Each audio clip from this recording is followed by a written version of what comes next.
Good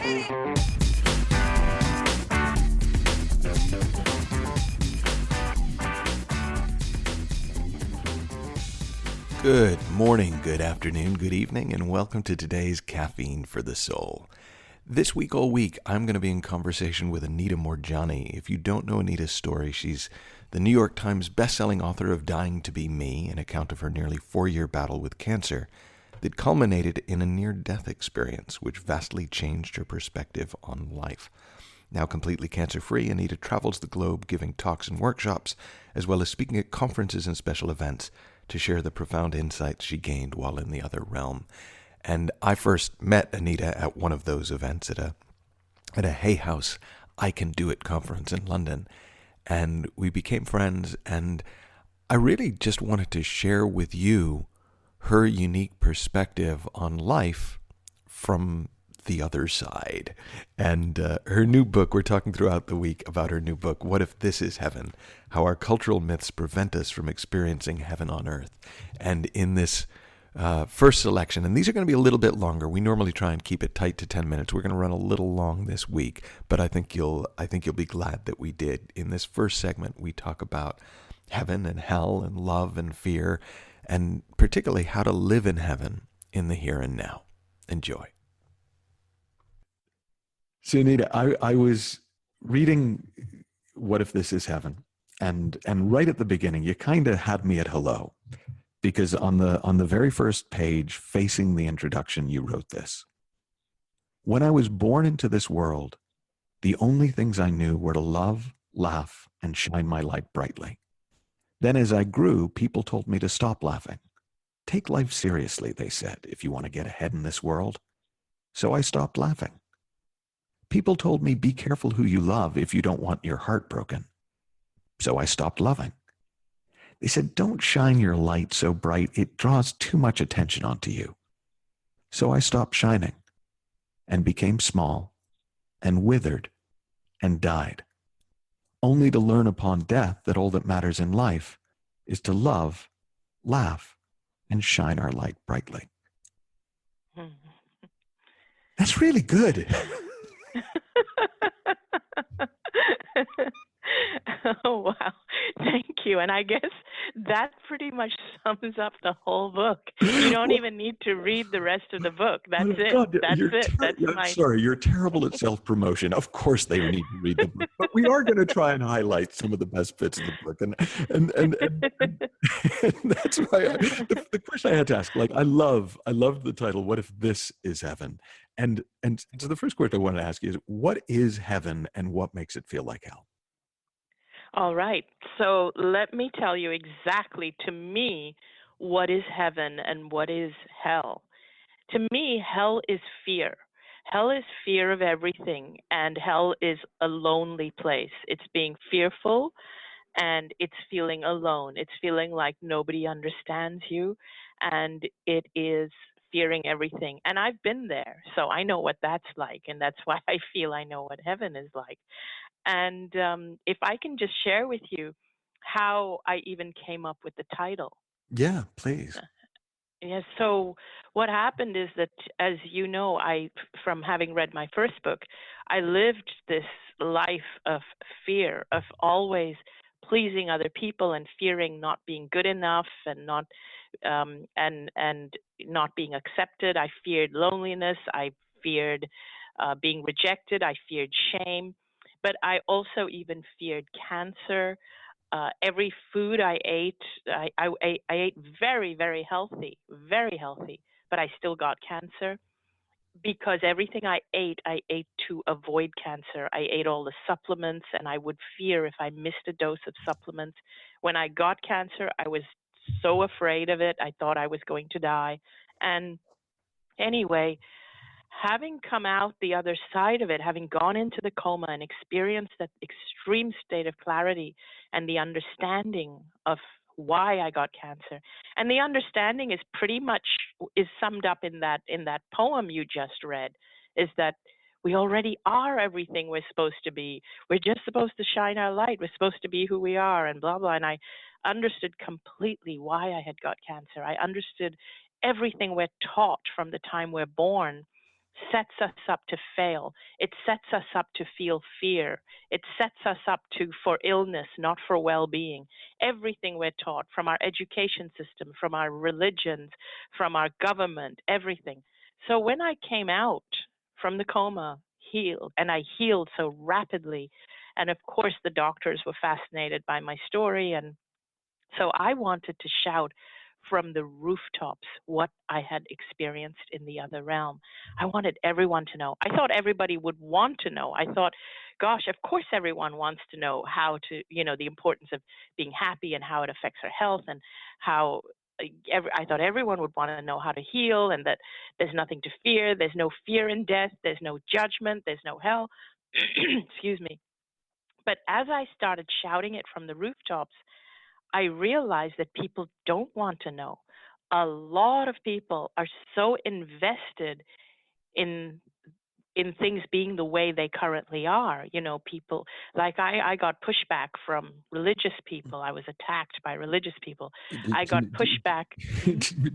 I don't know if you've ever heard me tell the story, but Sid Banks, the who I talk about a lot on these podcasts, the enlightened Scottish welder, he when he had his enlightenment experience and he saw it, and he thought, oh, I know, I need to tell the world, but what I'll do, he lived on this island in Canada. And so there were two churches. And so he thought, oh, well, I'll tell the priest at the local church, and he'll tell his bishop, and the bishop will tell the cardinals, and the cardinals will tell the pope, and the pope will tell the world. So pretty much within 6 weeks, we should have world peace. Yeah. It didn't quite work out that way. No, I know. And that's just it.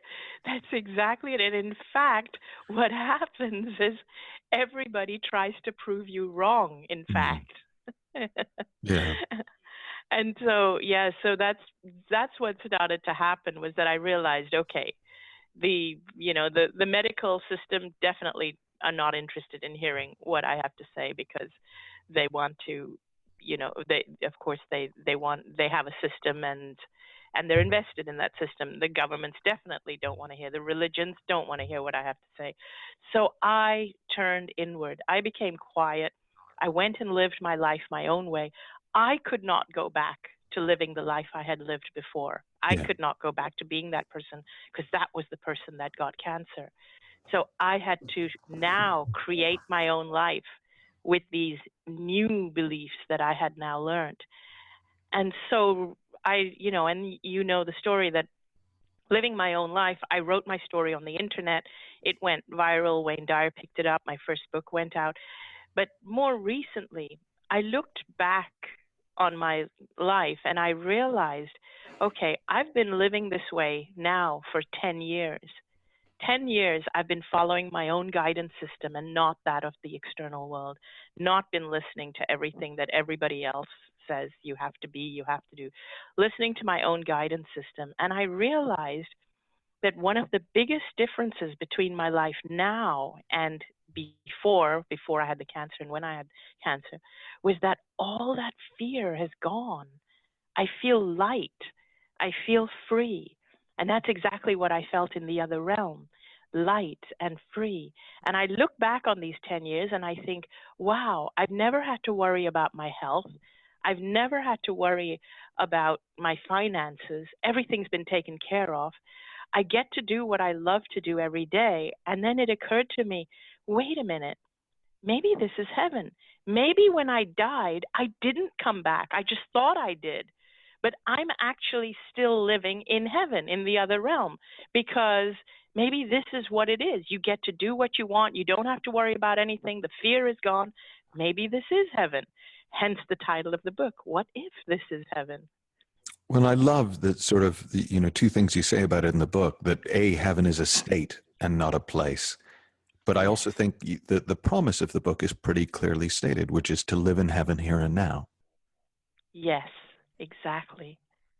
It is. It's to live in heaven here and now. And I truly believe that the state of heaven is the state of living in a place of peace and joy and acceptance of who you are, where you are, and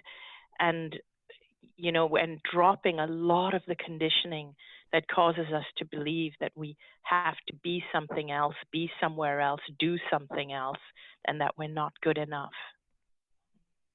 So what if this is heaven, what makes it feel like hell so much of the time? To me, what feels like hell is listening to all the external voices, the bombarding of external influences that make us feel like we're not good enough, we're less than. You know, what feels to me in one word, hell equals fear. Like to live a life based on fear, to live a life that is reactionary rather than creative. So to come from a place of reaction rather than creation.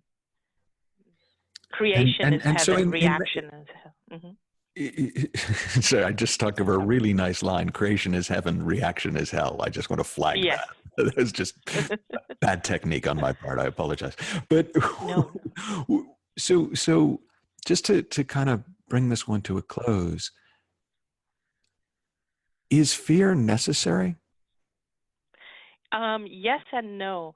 It is a certain level of fear is necessary as a survival mechanism. That's why we have it inbuilt in us. But I think our conditioning switches on that fear even when our survival is not under threat. So living in fear 24/7, like fearing that your colleague is going to get the promotion, fearing that you're going to fail the exam when you're at school, fearing you're not going to get into college, fearing you're going to be rejected, shamed. That kind of fear is not necessary. But that is the fear that clouds our lives every day, 24/7, releasing this hormone, that's fight or flight hormone. And I'm not going to pretend to be a scientist because it slipped my mind what it's called. Oh, we could both do. We could put on like intelligent looking glasses and lab coats, and we could just go for it if you want. I won't tell. Okay. Yes. So yes, I think it's cortisol or something. It releases this hormone, and that is not necessary 24/7. Whereas if your life is under threat and you need to be in fear for that moment just to get out of threat, it's necessary. But it should go back down again to normal levels so you can function normally, and so that your body can function normally. That's what I've always been told by the real scientists, with or without lab coats, is that real fear actually does protect us. It's the kind of imaginary fear we carry around with us that drives us nuts. Yes, this fear when our life is not under threat. I really do want to highlight that one line. Creation is heaven, reaction is hell. And in tomorrow's podcast, Anita and I are going to be talking about what it really is to love yourself, and also about the nature of unconditional love. You can learn more about Anita and her work at anitamoorjani.com. You can also buy her new book, What If This Is Heaven? How Our Cultural Myths Prevent Us from Experiencing Heaven on Earth. Until tomorrow, have fun, learn heaps, and we'll talk to you then.